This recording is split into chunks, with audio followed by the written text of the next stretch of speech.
Good morning, Bethel. Everybody in the mood to rally? This is what democracy looks like. I'd like to welcome everybody to our 12th rally of the year. My name is Randi Oisher. For those of you who are not new to the rally, I know you're more accustomed to seeing me bouncing through the crowd like an aging Energizer bunny giving out flags and buttons. But we're mixing things up today, so here I am. Today we are going to be talking about supporting the military and also paying tribute to the fallen because it is in fact Memorial Day weekend. I'd also like to thank our rally team, the members that are here today. We have Kennedy. Kennedy, where are you? And Cindy. And the newest member of the team, Greg. I know what you're thinking. He is not a DEI hire. And we have some friends helping us out today. We were a little short-staffed. We have Lisa, we have Kathy, and I think that's all we have today helping us out. Also, we have some cold beverages provided by Tony Heslin. Tony, you here? I don't think Tony today. Okay, Tony, for those of you who do not know, is the owner of Nache, Shakedown Street, and Fat Tony's. And the people walking around have some coupons for refreshments at his establishments after the rally. I strongly recommend the strawberry mojito at Shakedown. I'd also like to thank our musical guests today, Lorraine McGuire and Barry Saroff. And before I continue, I'm going to ask Greg to come over here and tell you a little bit about Barry. It's my pleasure to introduce you today to an accomplished and deeply versatile musician whose work spans genres from classical to folk music. He's a native of Queens. Barry has spent decades crafting a unique musical voice, which is exactly why I brought him in today. His projects range from critically acclaimed recordings to innovative performances at venues like the Lincoln Center and the Knitting Factory. He is a flautist with the progressive rock band Eden Song, who've just released their first new album in 9 years, and he's a core member of the indie rock group, the Onion Rats, whereas that is where I met him, and it's a truly impressive thing to see. He is also a celebrated composer whose works have been performed and recorded by leading ensembles across the country. Barry founded Empathy is the Cure, which you may have heard of because you are local to it. It's a community-focused concert series hosted right here at Molten Java down the street. This effort supports charities ranging from Dorothy Day Hospital House to CT Students for a Dream. Today, he is performing 2 songs for us. Please give a nice warm Bethel welcome to Barry Saroff. God, you people are so wonderful. We have so much to fight for. I'm gonna play an original and an old Civil War song. I think I'm gonna do the Civil War song first because, do I need to explain this? Okay. So this is called Army of the Free. In the Army of the Union, we are marching in the van. Do the work before us if the bravest soldiers can. Drive the rebel forces from their strongholds to the sea. Live and die together in the Army of the Free. We may rust within an action, we may sink beneath the sea. The summer sun may scorch us, or the winter blast may freeze.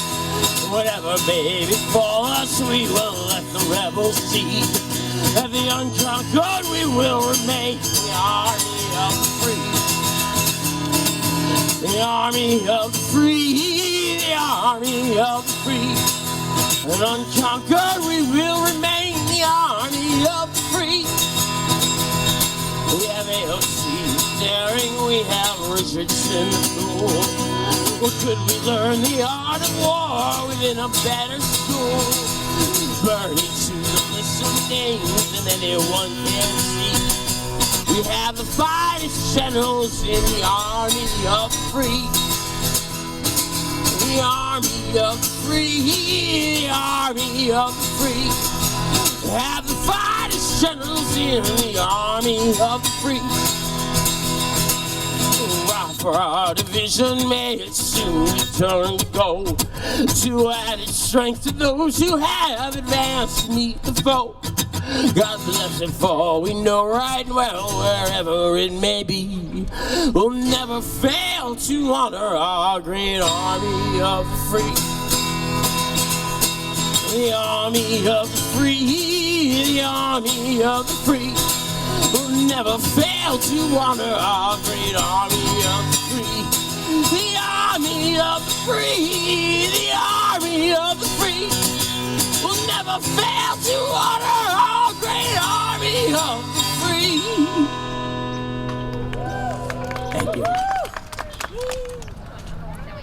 I'd like everybody to keep in mind that these rallies are meant to be peaceful and nonpartisan, and about the issues and about building a community.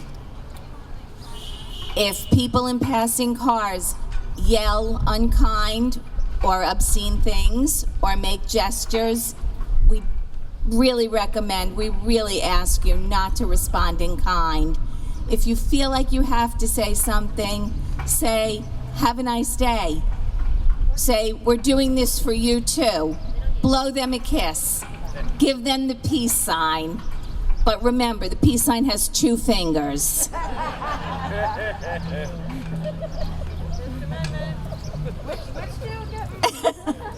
Aurora, take pictures. Okay.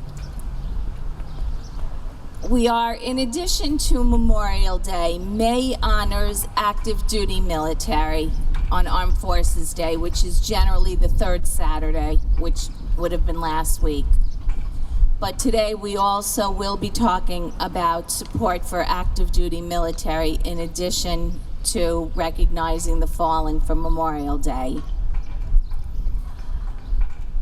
I'd like to begin by talking about the things that plague active duty families. I am not a member of an active duty military family. I never have been. But some time ago, I worked in an environment where I did work with quite a number of active duty military and got to know them and their families on a deep and personal level. One in particular was a Coast Guard public affairs officer who had been stationed to Governor's Island. I became very friendly with him, his wife, and his 3 children. And during the Gulf War, he was deployed to Saudi Arabia to serve on the public information staff. I stayed in touch with his wife during that time, and one day she said to me, the thing that really irritates her is when people say, "Well, it's not like he's in combat, he's safe, he's in public information." And she looked at me and she said, "You know, I feel like telling them that Scud missiles don't know they're not supposed to hit public affairs officers." And I said, "You know what, Marcy? You should say that." Now, I don't know if she ever responded that way to anybody.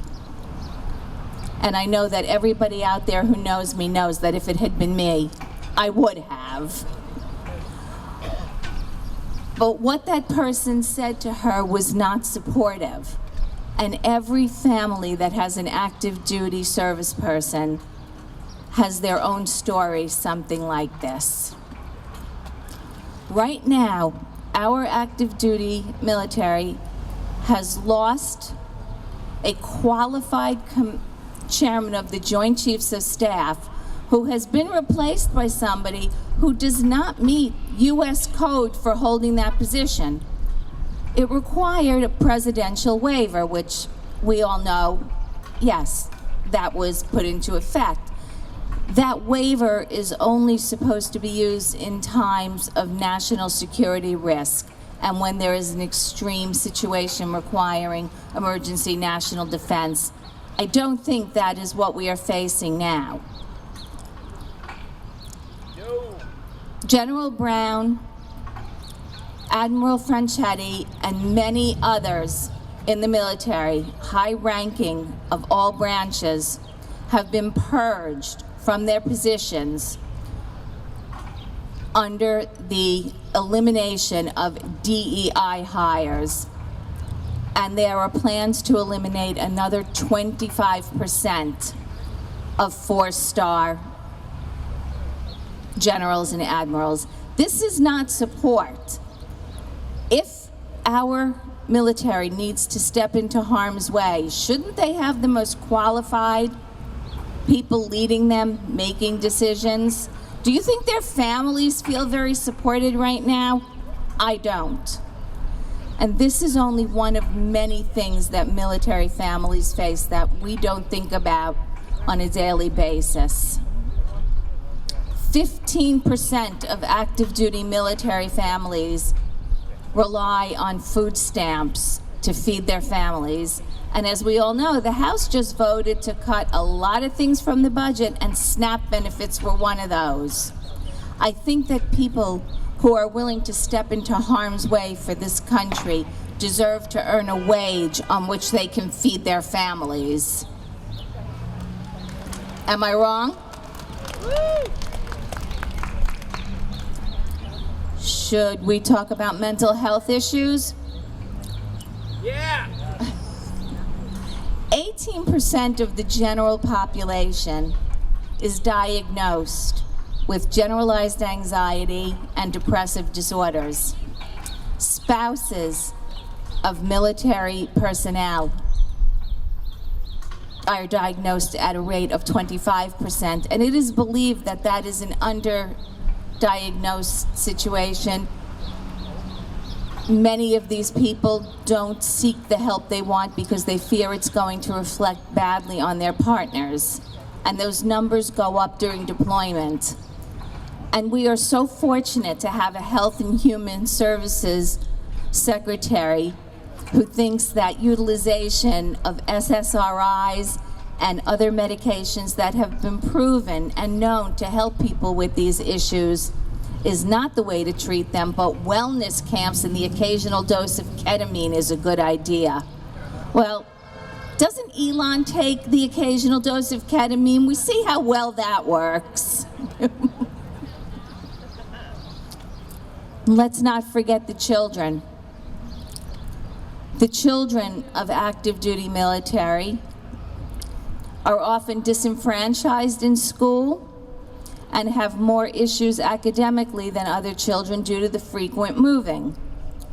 Unfortunately, by the time somebody realizes that there is a need for them to receive services, tutoring, or additional help, they're moving again. And it's very, very helpful to have a Secretary of Education who is gutting the Department of Education and eliminating access to these evaluations and these services. Do you think this is supportive? I don't. Do you want somebody who is out there protecting you worried about this in addition to everything else they're worried about? I don't know about you. I do not. There are many organizations out there, nonprofits in the private sector, that can and do support the active duty military people. But I think it behooves the government of this country to stand behind them and make sure they earn a livable wage, that their children get the education they need, that the medical attention they and their families need are supported. And we need to do everything in our power to make sure that our representatives know that a strong national defense requires the support and services that they are cutting. And now I am going to ask John Paul Trudel to come and talk to you a little bit about Memorial Day. He served during the Vietnam War, and he can tell you firsthand what it is like to watch the people you serve with die in service to this country and what it feels like to hear the administration of this nation treat them and talk about them with disrespect and dishonor. Please welcome John Paul Trudel.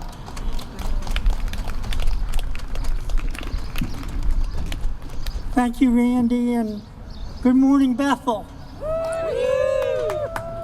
We can stand here on this green today and protest because somebody fought for our freedom. Freedom is not free. Somebody has to pay the price. The average age of the soldiers in Vietnam was 19 years old. I was 19. And to send somebody 10,000 miles away at 19 years old in the heat, in the jungle, and everything, it's not a good experience. On my sweatshirt here it says, some gave all, and it says all gave some and some gave all. 58,000 gave all. They gave their lives. They gave their lives so we could be here. Some of them were able to get married. They couldn't own a home. They couldn't do anything. They gave it up for us. And for them and us to be called losers and suckers isn't right.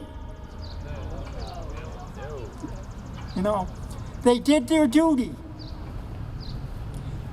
Those that came home were spit upon and called baby killers.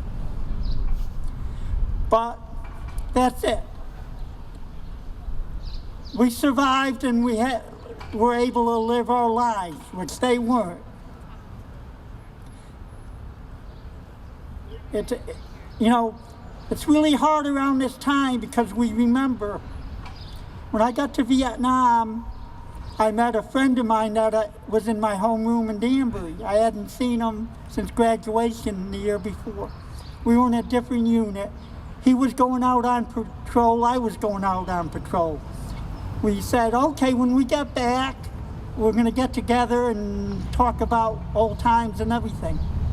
When I got back from my patrol 5 days later, my first sergeant told me, go over to your friend's company, the first sergeant wants to tell you something. So the first sergeant said to me, your friend Donnie stepped on a landmine and was blown up. It's like, so it's real. It's like, you never know what it is. Somebody at 19 that gave up their whole life for us. So what are we gonna do? It's like, they gave up their life so we could be here and protest. So they handed the torch over to us. We have to pick up the torch because we are the last line of defense. From a distance, I hear them crying out.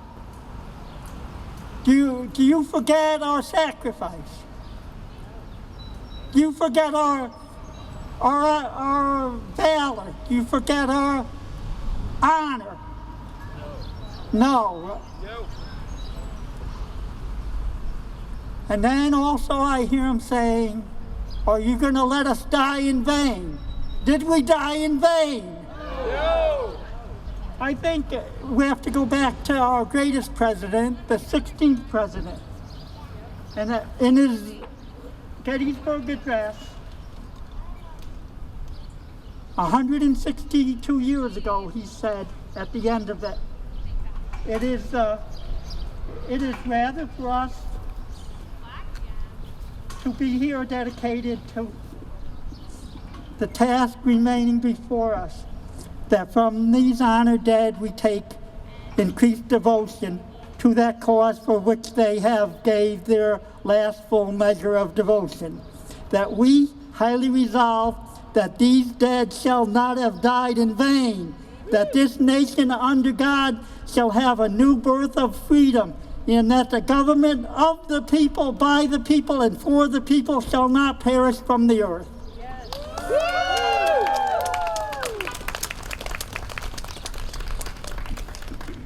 Thank you, John Paul. Just a few more quick notes. Most of you know that we collect for the food pantry every week, so if you'd like to contribute non-perishables, we always have a bin up here. Next week's rally topic is actually food insecurity. The week after is immigration, and on June 14th, no kings. Now, we're going to get to chanting in just a few minutes, but before we do so, Lorraine McGuire is going to sing God Bless America, and everybody, I know you know it, join in.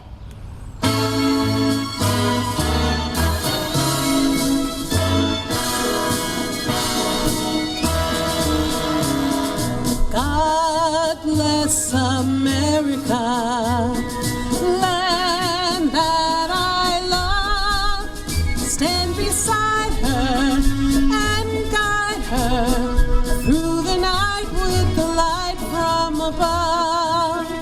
From the mountains to the prairies, to the oceans, white with fog.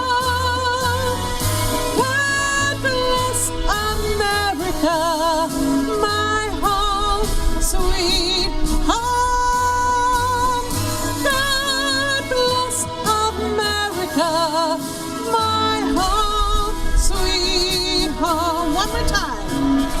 God bless America, land that I love. Stand beside her and guide her through the night with the light from above. From the mountains to the prairies, to the oceans, white with fog.